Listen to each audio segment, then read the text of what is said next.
V prvih 48 urah od začetka delovanja 10. sklica državnega zbora so stranke vložile že 12 predlogov zakonov.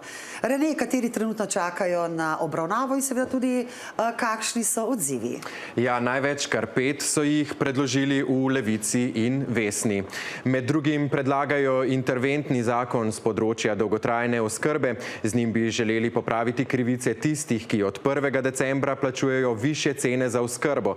Gre za posameznike, ki čakajo na odločbo o dolgotrajni oskrbi, kar lahko traja tudi več mesecev. V Svobodi so vložili 4 zakonske predloge in čeprav zaenkrat še vedno ni jasno, kdo bo uspel sestaviti vlado, bi spremenili zakon o vladi. Z njim bi število ministrstev iz 20 zmanjšali na 16. No, Rene, največ pozornosti so sicer pritegnili predlogi zakonov tako imenovanega tretjega bloka.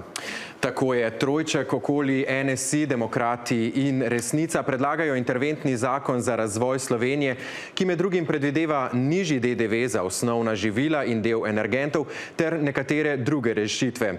Predlog zakona je že kmalu po vložitvi naletel na nekaj kritik, med drugim finančnega ministra Boštjančiča in ministra za delo Mesca, ki trdita, da bi v proračunu povzročil milijardno luknjo. Prav tako je nekaj prahu dvignil tudi predlog zakona o uvedbi študentskega samostojnega podjetnika.